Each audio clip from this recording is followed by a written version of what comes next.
à Tizi Ouzou, dans les lieux de plantation, on avait détruit 400 plants au hasard, numérotés dans les planches, on les a prélevés, on les a détruits.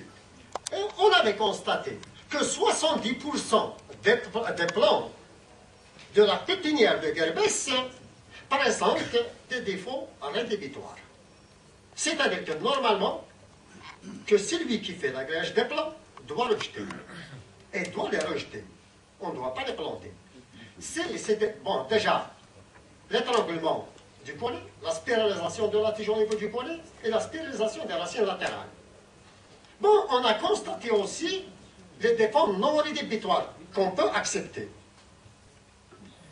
Mais si maintenant, on n'arrive pas à produire des plants performants en pépinière et qu'on n'arrive pas à choisir les périodes favorables pour à réussir un reboisement, et qu'on n'arrive pas à protéger les potentiels de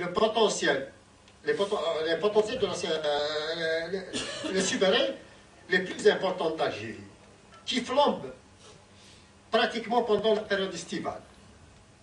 Peut-on espérer alimenter nos unités de transformation? Je ne pense pas. C'est vrai, on doit être optimiste. Mais avec la vitesse là de destruction, moi je commence à être beaucoup plus pessimiste. On vous constatez sur les photos un peu les déformations.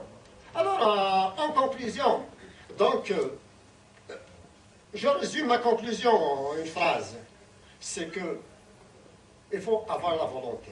Dans la perspective de bon suivi et mettre tous les moyens nécessaires pour la protection et les entretiens ultérieurs. Le morcellement d'un projet de reboisement en unité de gestion de 1 à 5 hectares, cas des parcelles de terre empreinte, nécessiterait plus d'efforts, notamment dans les moyens humains, personnels, pour la surveillance des sites. Débroussailler manuellement et mécaniquement la surface à reboiser.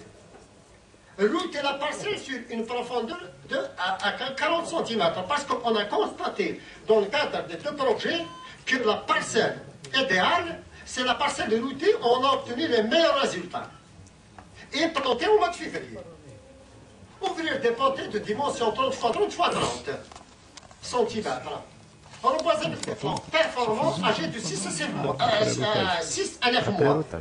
Parce que le problème qui se pose quand on pose la question aux forestiers, ils vous disent on récolte les glands au mois de janvier, on les met en pépinière, on est obligé d'attendre 12 mois, 9 mois la réduction de l'évaporation.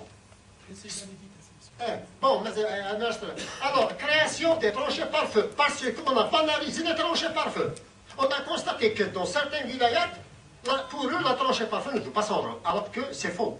Il peut toujours minimiser la propagation. Enfin, c'est aussi, je vous remercie.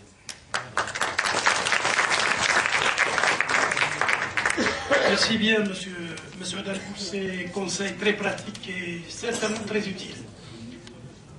La gestion du temps est quelque chose de très difficile. Je demanderai aux intervenants qui vont venir de respecter le délai imparti. D'autant que nous souhaitons sortir en foulée et je crois que ce sera une bonne chose. Il ne faut pas que nous dépassions de trop le programme. Et nous demandons... Comment contrecarrer, si on a un objectif, c'est celui de gagner du chien-liège, faire de la sylviculture, la présence des espèces étrangères là, qui nous viennent de loin, doivent être éliminées progressivement par des méthodes sylvicoles appropriées. Bon, là, je ne rentre pas dans les détails de la problématique. Donc le but de notre travail, ce n'est pas quelque chose de scientifique. C'est uniquement descriptif, pour vous montrer à quel point que si maintenant, nous autres, forestiers et autres citoyens, surtout les universitaires à chaque fois, on incrimine le citoyen, le riverain. Moi, je suis riverain, j'habite l'une des plus grandes forêts d'Algérie, lac Fadou. On ne doit pas incriminer uniquement le citoyen. On est tous responsables. Chercher universitaire quand on n'arrive pas à donner aux forestiers des solutions pour apporter un plus pour la préservation de notre espace forestier. C'est vrai. Nous travaillons pour améliorer notre CD, publier. Mais le forestier a besoin de données pour appliquer. la recherche appliquée sur le terrain. Là, je vous fais une démonstration. Cette communication n'est pas scientifique, je le dis. C'est uniquement descriptif. Pour voir à quel point il y a négligence au niveau des techniques de reboisement.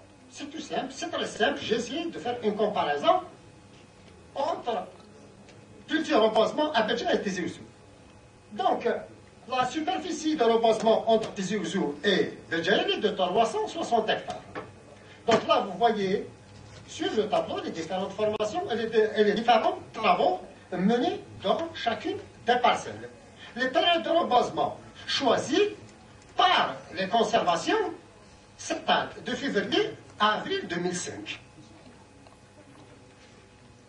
Là, vous voyez que toutes les parcelles choisies pour le reboisement se situent dans l'aire du chênage, dans les formations dégradées que vous voyez sur ces photos-là.